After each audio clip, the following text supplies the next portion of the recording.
Blah, blah, blah. John eating lunch in the trailer with two British women who did not watch him land.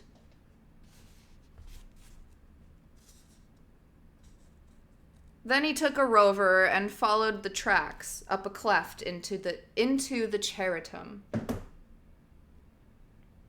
An hour's twisting climb up a flat-bottomed arroyo brought him to a mobile trailer with 3 rovers parked outside it. Together, they gave it the look of a desiccated cafe in the Mojave.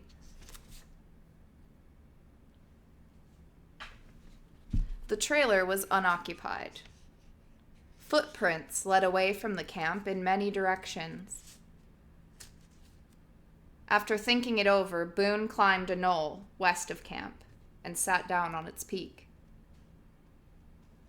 He lay on the rock and slept until the cold penetrated his walker.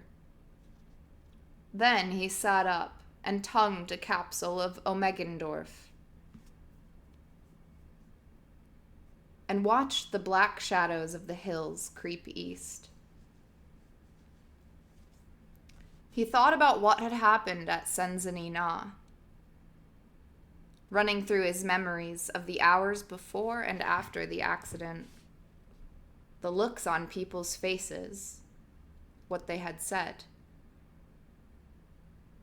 The image of the falling truck gave his pulse a little surge. Copper figures appeared in a cleft between the hills to the west. He stood and descended the knoll and met them down at the trailer. "What are you doing here?" Anne said over the First Hundreds band. They have their own radio band.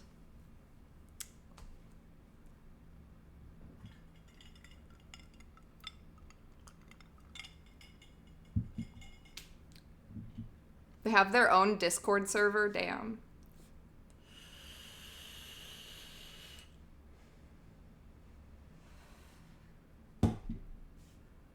I want to talk. I want to talk. She grunted and switched off. The trailer would have been a bit crowded even without him. They sat in the main room, knee to knee, while Simon Fraser heated spaghetti sauce and boiled water for pasta in the little kitchen nook.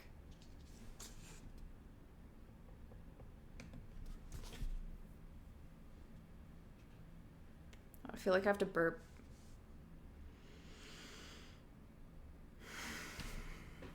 But I don't think I can.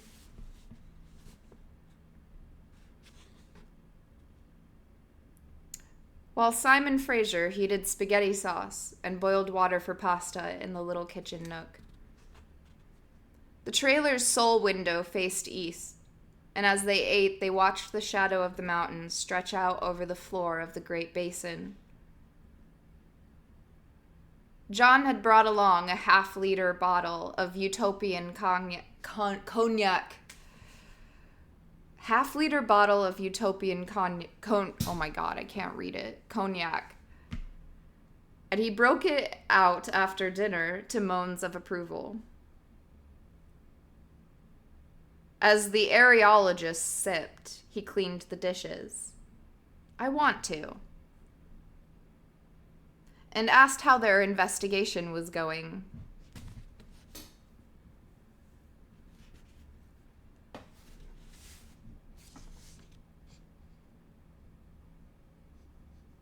They were looking for evidence of ancient glacial episodes, which, if found, would support a model of the planet's early history that included oceans filling the low spots.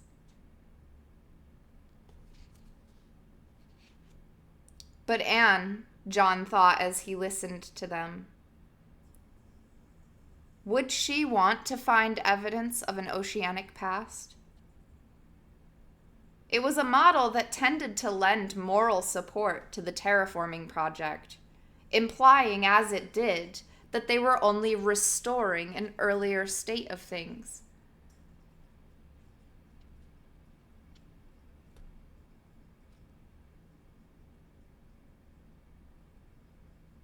So probably she would not want to find any such evidence.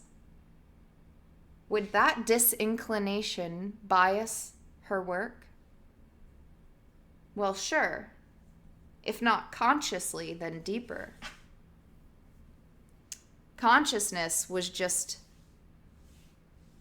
a thin lithosphere over a big hot core, after all.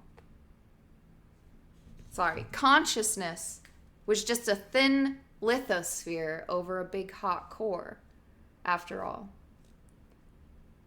Detectives had to remember that.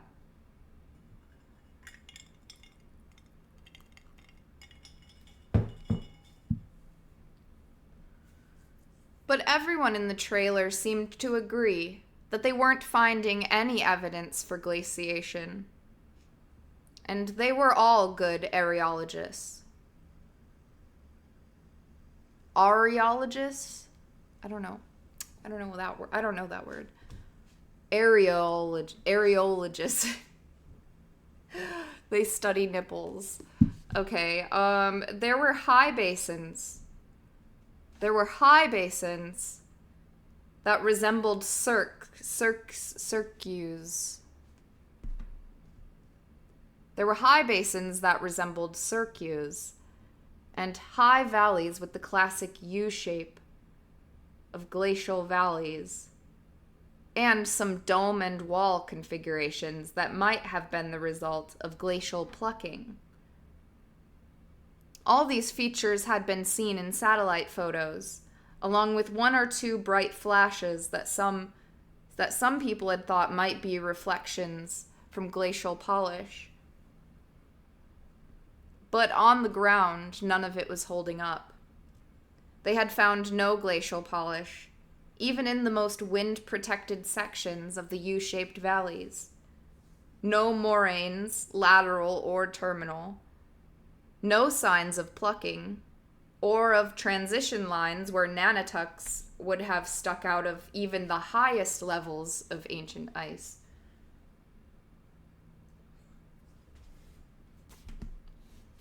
These are the parts where I wish I had read ahead so I could even understand what I'm saying and how to read it better. So sorry you guys are having to put up with it with me. They found no glacial polish. They found no plucking or transition lines where Nanatucks would have stuck out of even the highest levels of ancient ice. Nothing. It was another case of what they called sky areology, which had a history going back to the early satellite photos and even to the telescopes. The canals had been sky areology, and many more bad hypotheses had been formulated in the same way. Hypotheses that were only now being tested with the rigor of ground areology. Most collapsed under the weight of surface data. Got tossed in the canal, as they said.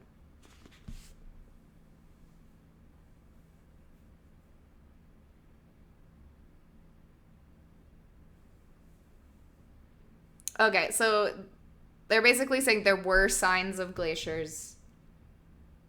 But, I mean, I know this is obvious, but I could have read it so much better. Never mind. You all, if you don't get it, there were signs of glaciers that were studied and observed and obvious.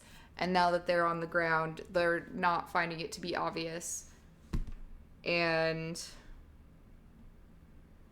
everyone wants to find out the real answer, but not a lot of people can handle the work.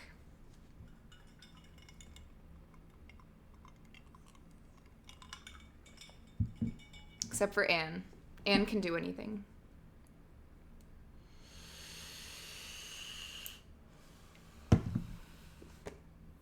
No, stick to the diet, or if you're gonna have a comfort cookie, But if you can't control yourself, man, no. You can have one cookie, but you can't buy a bunch of cookies. You can have one cookie. You gotta buy one. A single.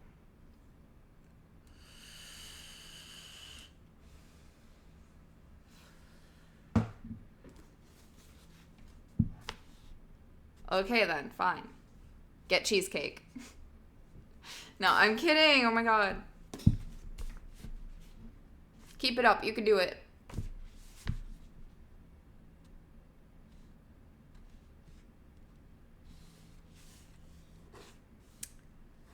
Most collapsed under the weight of surface data. Got tossed in the canal, as they said. The glacial theory, however, and the oceanic model of which it was a part, had always been more persistent than most.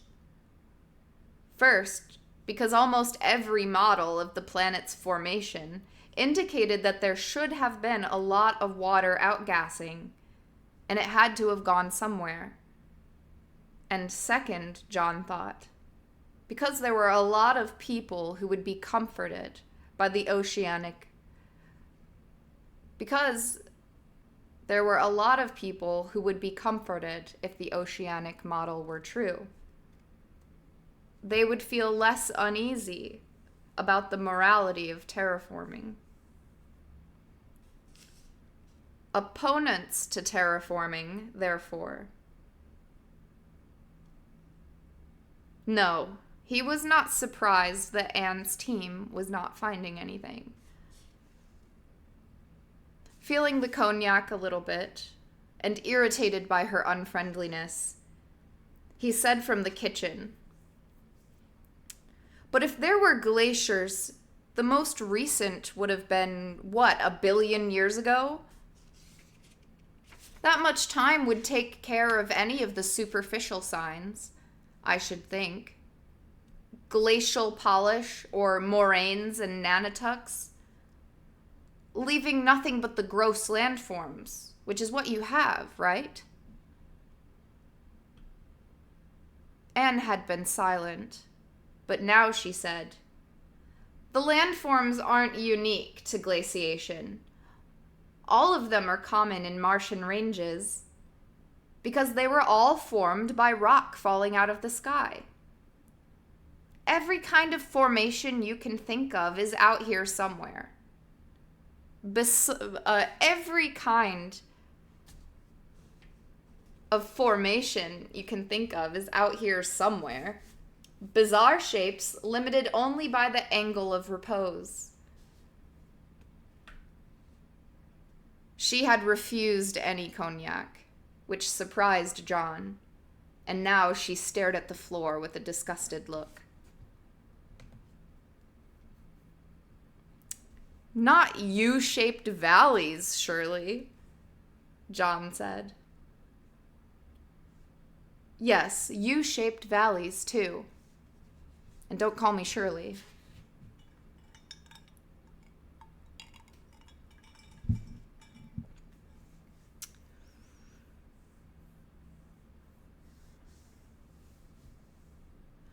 The problem is that the oceanic model isn't very falsifiable.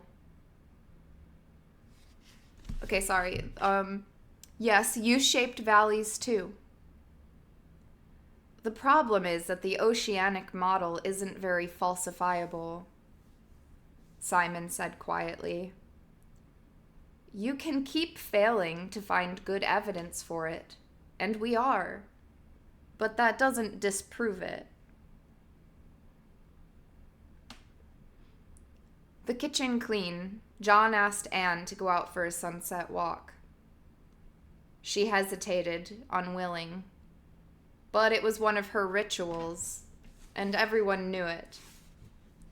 And with a quick grimace and a hard glance, she agreed.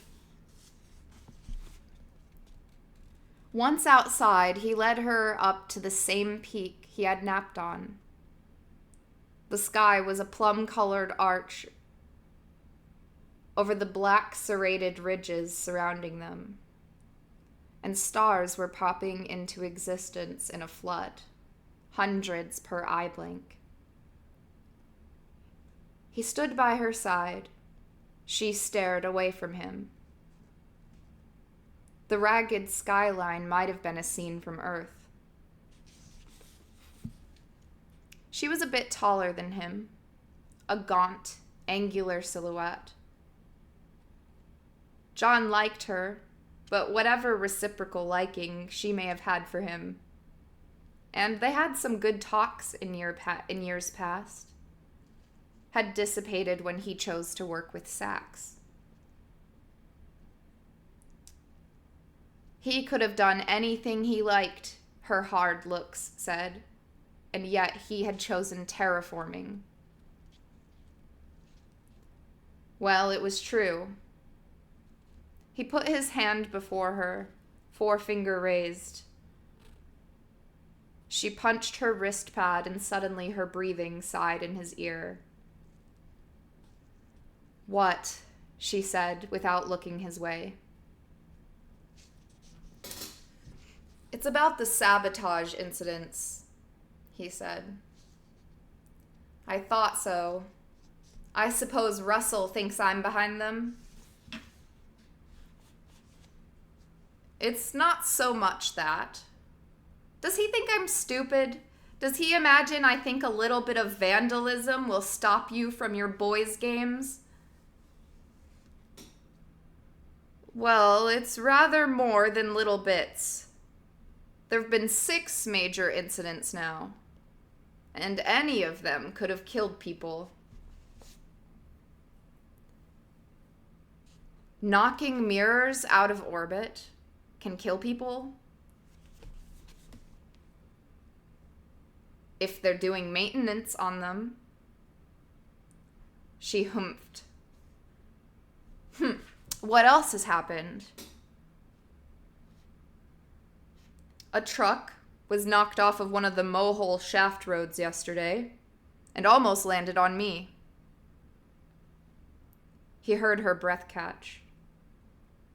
"That's the 3rd truck to go.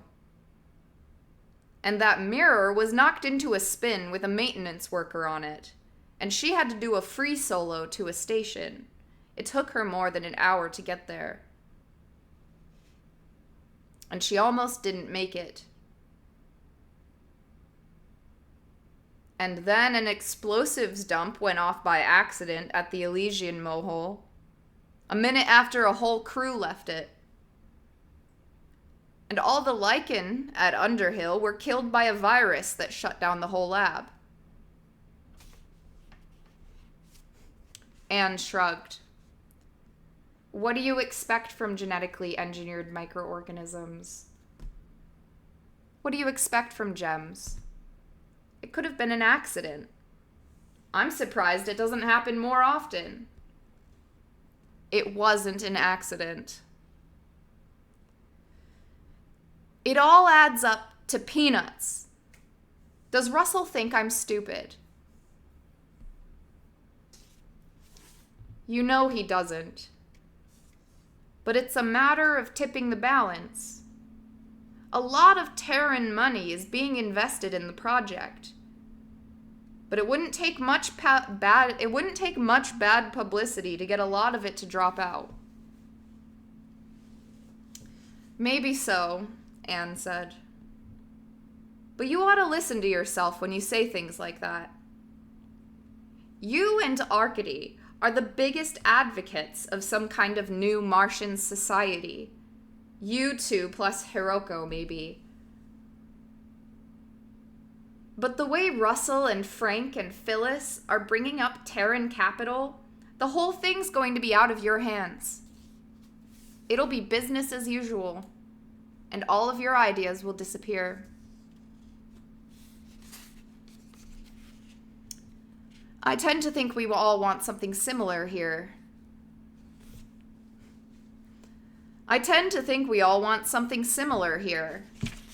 John said. "We want to do good work in a good place. We just emphasize different parts of the process of getting there. That's all." If only we coordinated our efforts and worked as a team. We don't want the same things, Anne said. You want to change Mars, and I don't. It's as simple as that. Well, John faltered before her bitterness.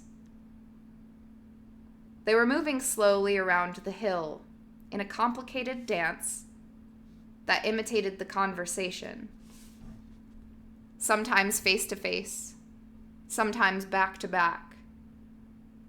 And always her voice was right in his ear, and his in hers. He liked that about Walker conversations, and used it. That insidious voice in the ear which could be so persuasive, caressing, hypnotic. It's not that simple, even so. I mean, you ought to be helping those of us who are closest to your beliefs and opposing those furthest away.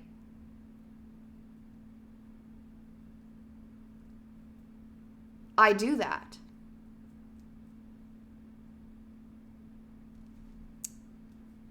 Okay, Skylius.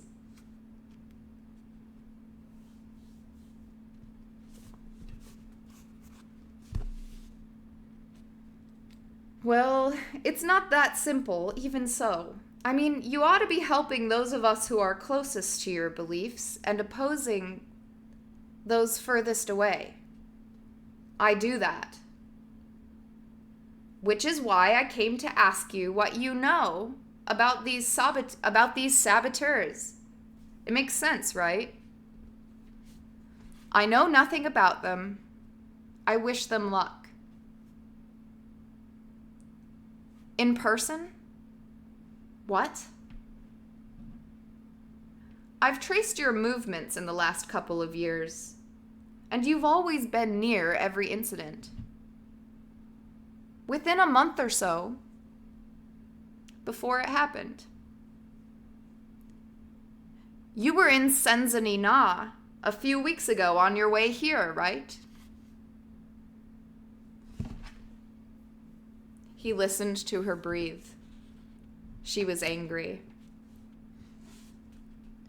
Using me as cover, she muttered, and something more he didn't catch. Who? She turned her back on him. You should ask the coyote about this stuff, John. The coyote? She laughed shortly. Haven't you heard of him? He wanders around on the surface without a walker, people say. Pops up here and there, sometimes on both sides of the world in a single night. Knew Big Man himself, back in the good old days. And a big friend of Hiroko's. And a big enemy of terraforming. Have you met him? She didn't reply. Look, he said after nearly a minute of their shared breathing. People are going to get killed. Innocent bystanders. Innocent bystanders are going to get killed when the permafrost melts and the ground collapses under our feet. I don't have anything to do with that either. I just came to do work. Trying to catalog what was here before we came. Yes, but you're the most famous red of them all, Anne.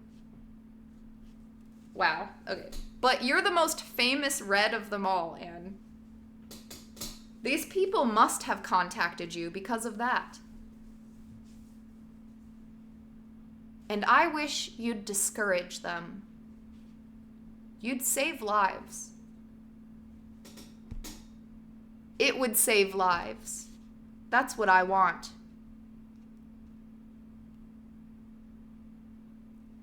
I'd kill you if I thought it would help. Jesus, John, what the fuck? Oh, wait, I skipped a line. I skipped a paragraph, actually. Shit. I thought John was gonna say that. Okay, hold on. So now it's spoiler. These people must have contacted you because of that, and I wish you'd discourage them. It might save some lives. She turned to face him. Her helmet's faceplate reflected the western skyline, purple above, black below.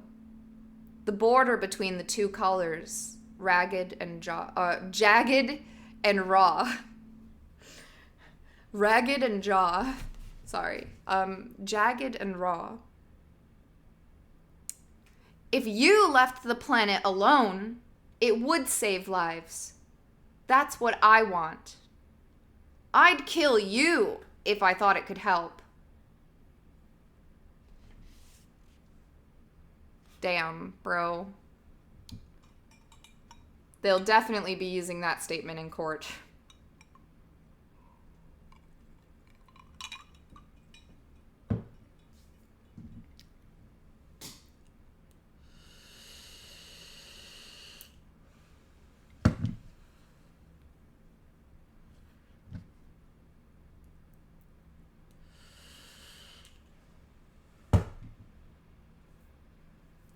If you left the planet alone, it would save lives. That's what I want. I'd kill you if I thought it would help. After that, there was little to say. On the way back down to the trailer, he tried another topic. What do you think happened to Hiroko and the rest of them? They disappeared. John rolled his eyes. She didn't talk to you about it? No. Did she talk to you? No. I don't think she talked to anyone but her group. Do you know where they went? No. Do you have any idea why they left? They probably wanted to get free of us. Make something new. What you and Arcady say you want, they really wanted. John shook his head.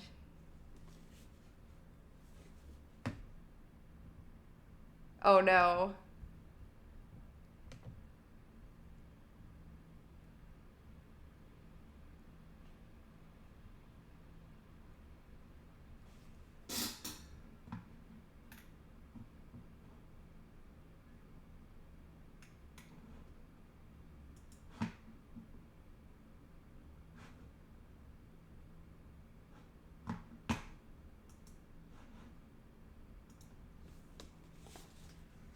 Absolutely.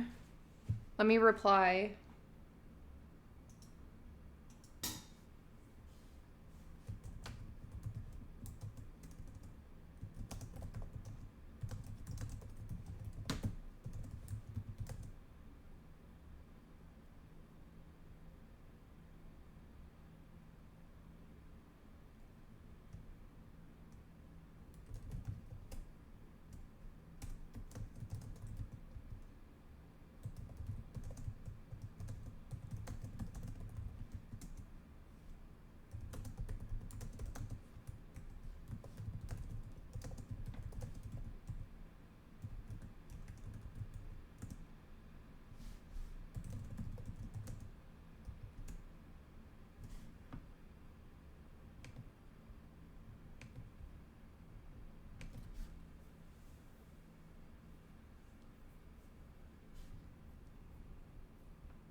Talk to you soon.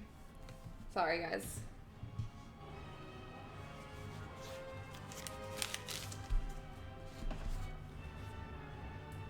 Hiroko, though, that's fucking crazy. We had to talk on the...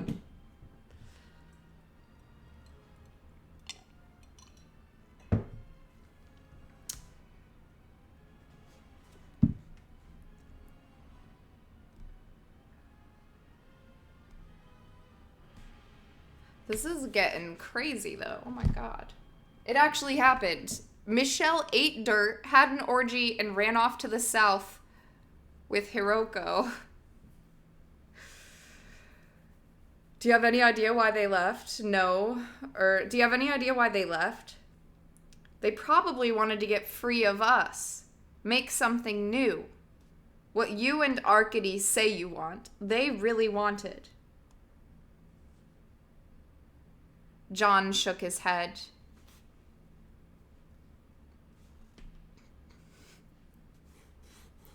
If they do it, they'll do it for 20 people.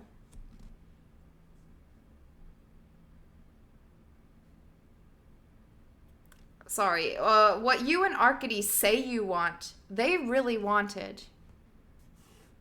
Don't apologize. We can do whatever we want. This is my stream. My stream. My house, bitches. Lol, lol, lol, lol, lol, lol.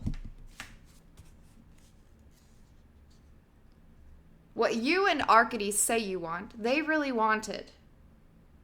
John shook his head. If they do it, they'll do it for 20 people. I mean to do it for everyone. Maybe they're more realistic than you. Maybe. We'll find out. There's more than one way to do this, Anne. You have to learn that. She didn't reply.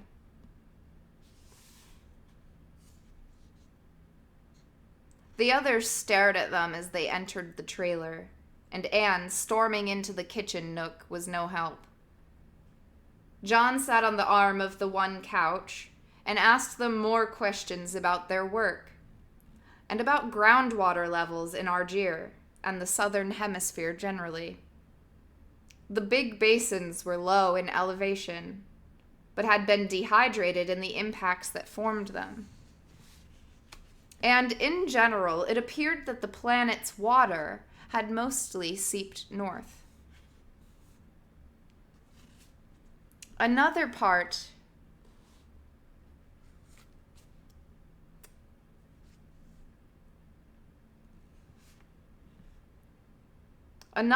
of the mystery, no one had ever explained why the northern and southern hemispheres were so different. It was the problem in areology, a solution to which might prove the key to explaining all the other enigmas of the Martian landscape. As tectonic plate theory had once explained so many different problems in geology. Aresology! Oh my god. Geology is Earth geology. Areology. I get it. Wow. Aries.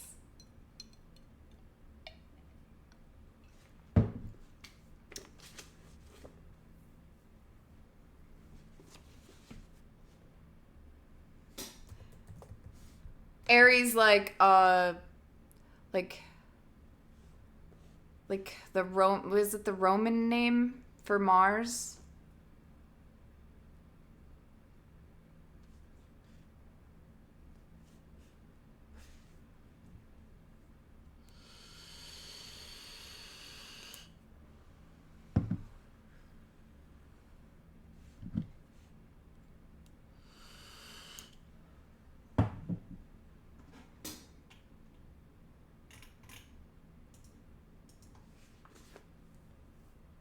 Do you mean because of the constellations? Or the alignments changing?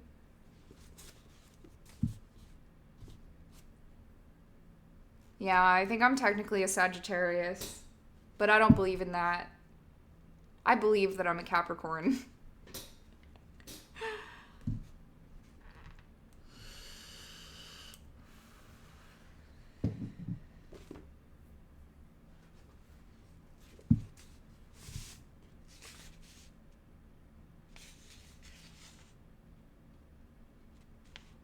All right. Let us continue.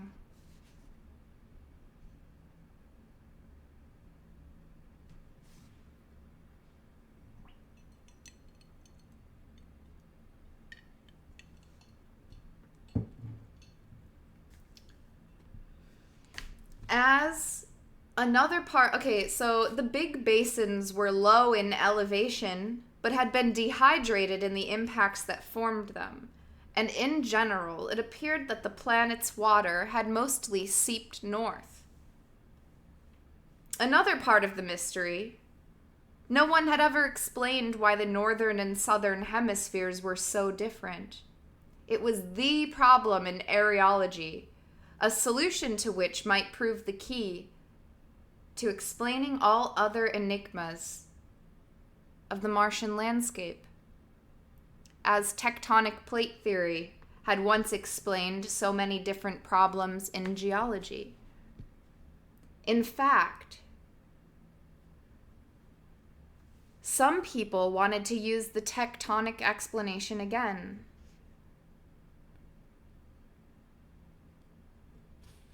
Postulating that an old crust had slid over itself, onto the southern half, leaving the north to form a new skin. Then all of it freezing in position when planetary cooling stopped all tectonic movement.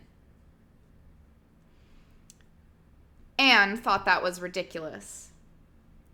In her opinion, the northern hemisphere was simply the biggest impact basin of all. The ultimate bang of the Noachian. A similar-sized strike had knocked the moon out of the Earth, probably around the same time. The areologists discussed various aspects of the problem for a while, and John listened, asking an occasional neutral question.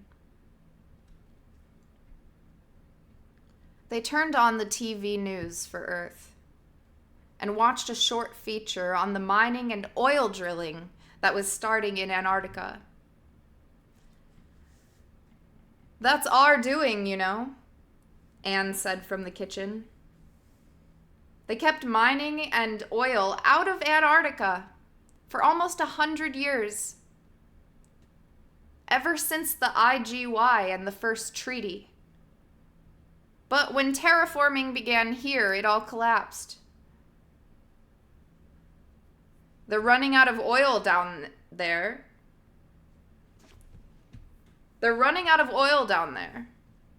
And the Southern Club is poor. And there's a whole continent of oil and gas and minerals right next to them, being treated like a national park by the rich northern countries. And then the South saw these same rich northern countries start to take Mars completely apart.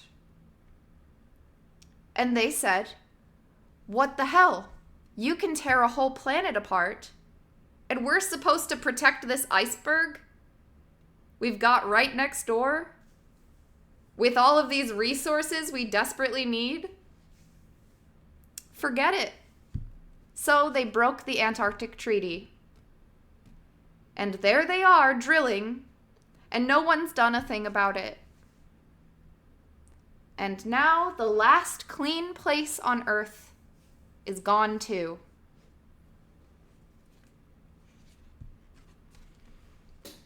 She walked over and sat before the screen, stuck her face in a mug of steaming hot chocolate. "There's more if you want," she said to John rudely. Simon gave him a sympathetic glance, and the others stared round-eyed at both of them, looking appalled to see a fight between two of the first 100. What a joke that was. It almost made John laugh. John is so fucking stupid. Okay, that's the last thing I'll say. All right, it almost made John laugh. And when he got up to pour a mug for himself, he leaned over impulsively and kissed Anne on top of her head.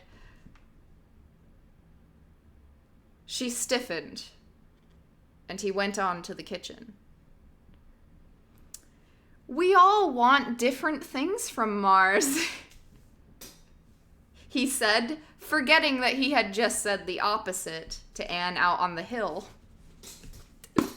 Yes, thank you. Okay.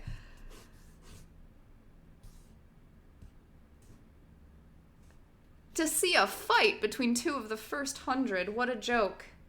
It almost made John laugh. And when he got up to pour a mug for himself, he leaned over impulsively and kissed Anne on the top of the head. She stiffened, and he went on to the kitchen. "We all want different things from Mars," he said, forgetting that he had just said the opposite to Anne out on the hill. "But here we are, and there aren't that many of us. And it's our place. We make what we want of it." I thought of this before the stream started today. All of a sudden I had this beautiful vision, probably because I saw a tweet about the Barbie movie, but John is Ryan Gosling in as Ken. Is that the actor's name? I'm really bad with actors' names. Is that his name? That's who I imagine John is.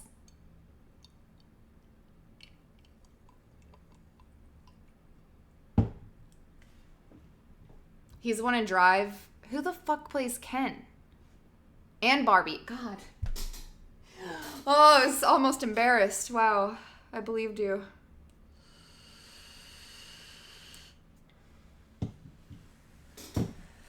Okay.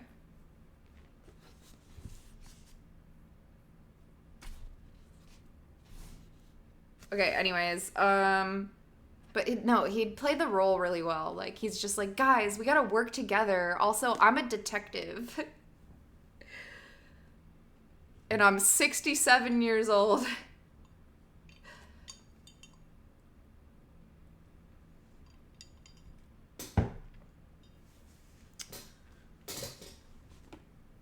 I think everyone on Mars basically wants the same thing. We want different things. Okay, it's our place. We make what we want of it, like Arcady says. Now, you don't like what Sax or Phyllis want, and they don't like what you want. And Frank doesn't like what anyone wants. And more people are coming every year, supporting one position or another, even if they don't know it. So it could get ugly, Jack. In fact, it started to get ugly already. With these attacks on equipment. Can you imagine that happening at Underhill?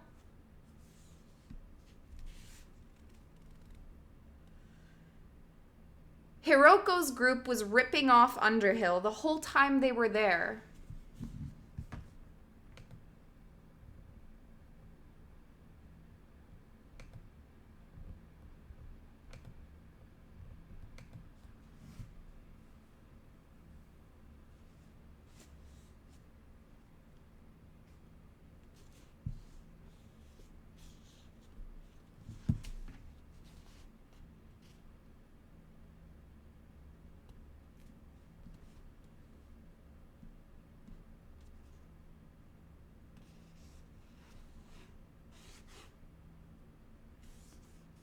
Anne said.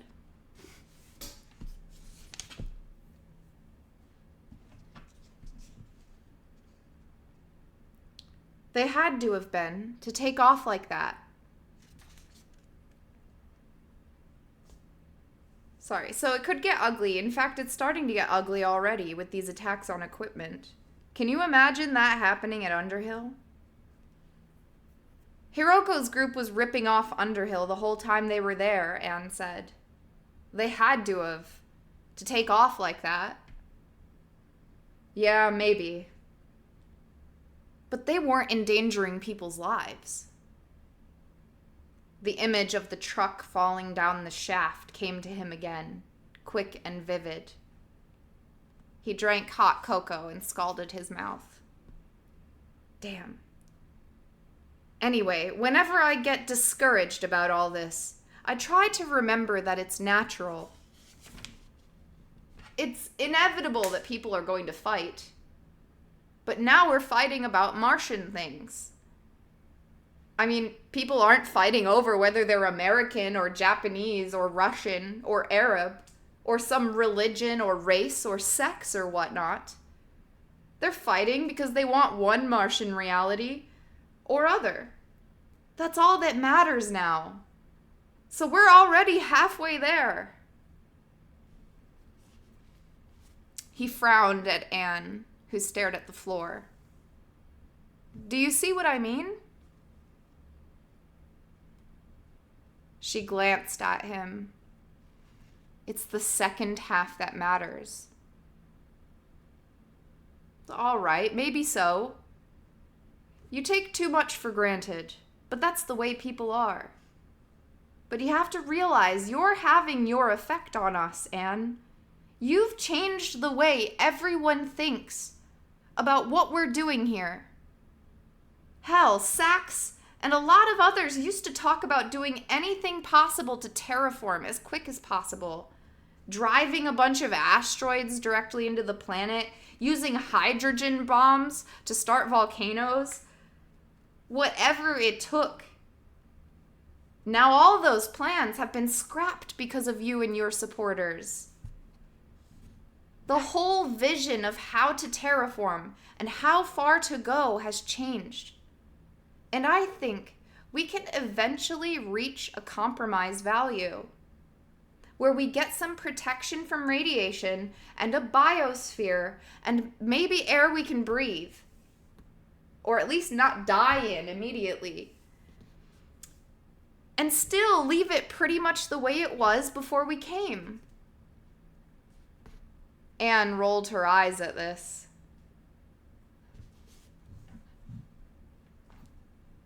Anne rolled her eyes at this, but he forged on. No one's talking about pumping it up into a jungle planet, you know? Even if they could. It'll always be cold. And the Tharsis bulge will always stick right out into space. In effect. So there'll be a huge part of the planet never touched. And that'll be partly because of you.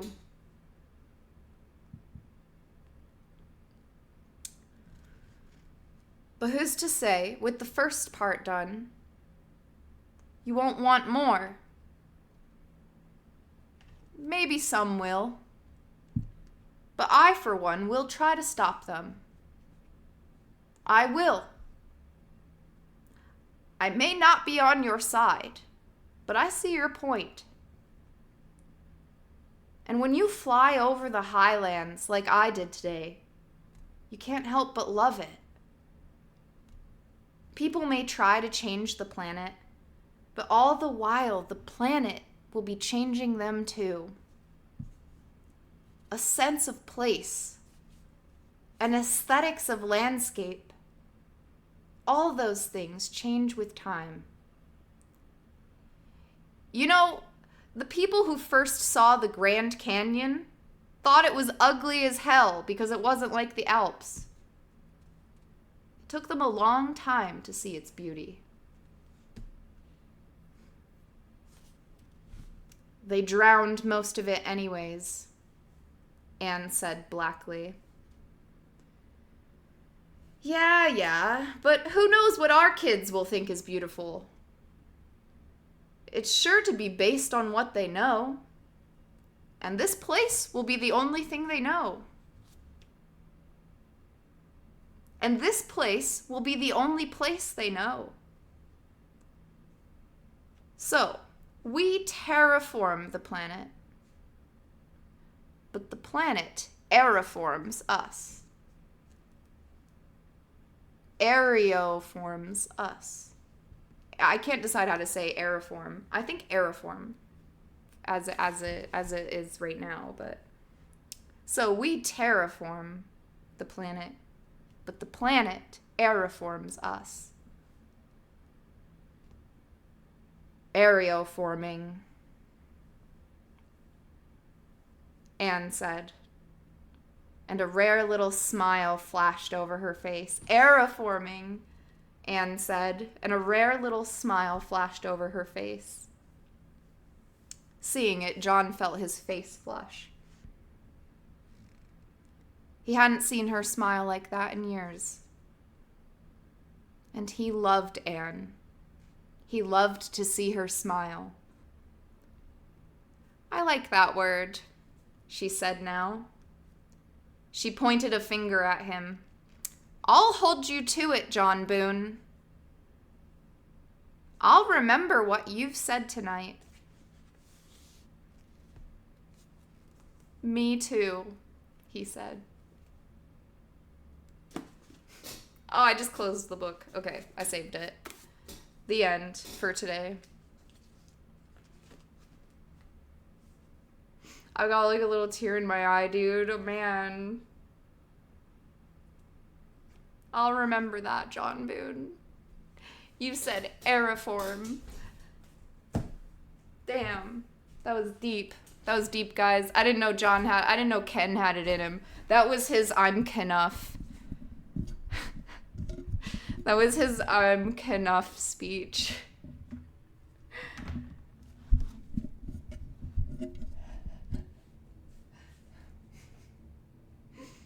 Thank you. Oh, I love book club. I love you all.